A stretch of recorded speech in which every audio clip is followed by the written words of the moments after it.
来吧，老玩具！哇，这一套可是让我好找呀！我小时候啊，其实对这种警车、消防车、救护车会特别的着迷。小时候也是非常喜欢守护神的，而且我在记忆的印象中有消防车、救护车和警车的合体，但小时候记忆也慢慢的模糊了，总想不起来那是一套什么玩具，总认为是变形金刚。直到后来一位高人的指点，你到勇者圈去看一看。哇，原来小时候的记忆里是它呀！本身来说啊，其实我收到的这一套，看已经很年代久远了，微微泛黄的塑料贴纸也是花里胡哨的，而且这一套是有缺件的，它算是一个残品吧。虽然主体来说变形合体问题不大，但每一个单体成员其实是有一个背包的，背包也可以把那大脑壳的头盔盖下来。虽然现在单体上有一个小脑袋，但大脑袋盖上来以后，那个比例会更加好看一点。还有就是身上的武器也是缺失的。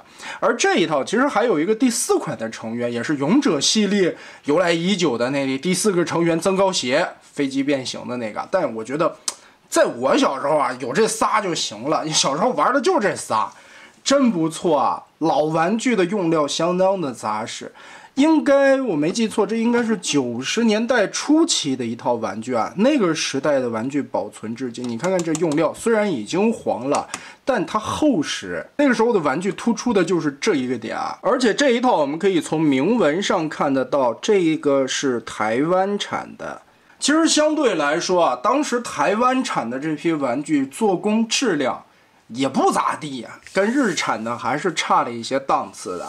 所以身上有很多，就目前收到以后，我在玩的时候又发现的做工问题，自己拆开修了修。比如说消防车的一些定位的齿轮卡点啦，还有里边齿轮掰碎的地方，这个都手工的维修了一下。但整体来说嘛，这3个，哎，这也是我个人来说童年的一个记忆了。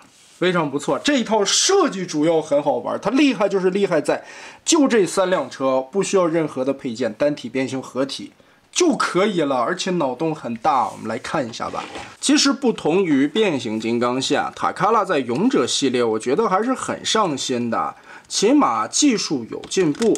变形金刚G1动画当时做了很多的产品，其实是源自于80年代的戴亚克隆，而勇者后续出的也是90年代的新设计了。反正我觉得塔卡拉自己家的 IP 上点心也是正常的，关键是勇者的美型程度什么的也很帅嘛。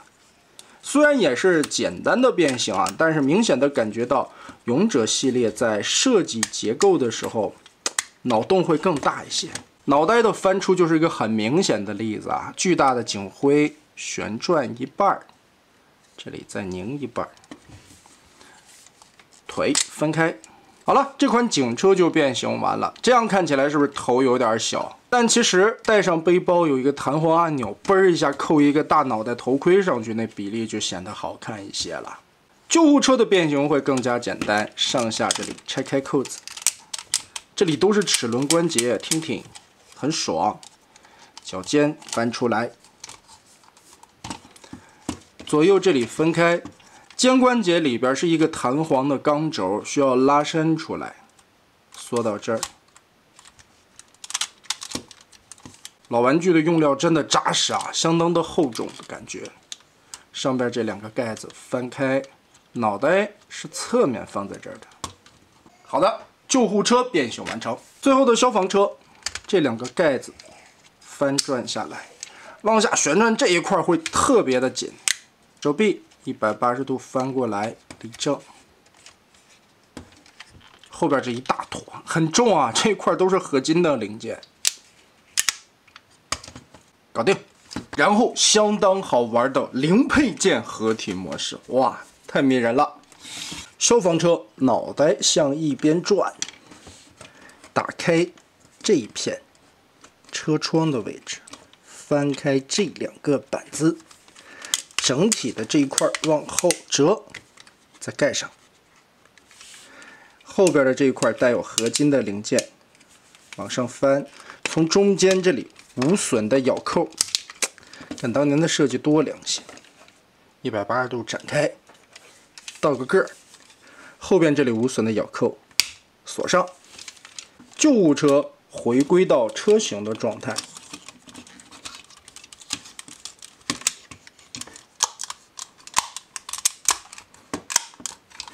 这个角就不用收了，一劈两半儿，然后把里边的这一块弹簧齿轮折起来，跨步连接，主体嵌合，警车双脚收回，两腿合并，脑袋旋转180度，放回去，然后把这两个车门旋转下来，和胳膊卡住，翻到后背，打开这里的两个钩子，车顶先立起来，这一块回归，先进行一个半变成车的状态，会好进一些。主体连接，两个手臂插到腋下的洞里，同时车头下方的两个卡子结合，塞满，翻到后背来，再把这一块落下来，左右的两个凹槽插住，压瓷实，上方这里翻下来，左右的挂钩咬住，警灯旋转，脑袋折起来，合体的大头旋转过去，这里的齿轮关节折叠成背包。哇，这个过程非常的享受啊！简单的过程又不失一些把玩的乐趣。其实这个三合体的脑洞是非常非常大的。看这个人形，完全都不差嘛！勇者系的玩具啊，美型度是管够的。其实说起来是老玩具啊，也是老早变形金刚那种方块的感觉。但同样为塔卡拉生产的产品，总会感觉勇者系的美型要更高一个档次。还有个小细节啊。这两个救护车的警灯，我们可以选择性的转下来。在把玩的过程中，其实也能感受到，虽然变形简单，但是它的设计就会凸显一种高级感。零配件三合体完成，像模像样。更何况它后续增加的那个马甲也可以进行四合体，但是那个四合体其实叉叉拔拔的，我个人感觉体现不出来这个设计过程中的变形感，或者说这种零配件合体的高级感吧，也是非常难得的。单体能变形，三个能合体，完全的零配件，高美型度，脑洞还特别大。想一想塔卡拉，你们近几年都出了些啥？真的放眼看下来，这一套的设计感觉，它是一种非常高级的概念。我不知道如何去形容，也不知道这个贴切不贴切啊。但是给我的感觉，它会比变形金刚要高出很多的档次。回头想一想，同时期变形金刚这边在出什么样的设计啊？真的是不愧塔卡拉自己的亲儿子，自己的 IP 自己做主，设计出来的产品也是投入了全部的心血。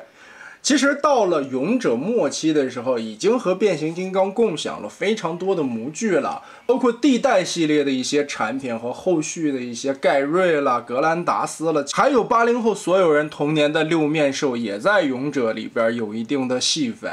其实勇者系的玩具里边还有当时变形金刚的废案，也是当时准备给钢索出的一套3变模具，后来那边不知道为什么取消了，到了勇者系的这边变成了 BOSS 级别的大黑龙，但那一款模具设计也是相当精彩的。总的来说吧，老玩具啊，透露的是一种时代的气息，玩到这种摸着就有一种年代感的陈旧味道啊。其实更多的追忆的是小的时候流鼻涕那个童年。太阳勇者这部动画片，其实在我们这边播出的时候也是比较晚了，但好在呢，玩具几乎和动画片是同期登场的。当时在商场里边，虽然大部分也都是盗版的，但在我童年的印象中，火鸟号那套合体应该是人人都会有一套吧。我记得当时特别清楚，25块钱的挂卡版本，每一个小朋友都会有一套，因为确实特别的漂亮。小时候我们都把这些当变形金刚来玩，但长大了以后才知道它是变形金刚同父异母的亲兄弟了。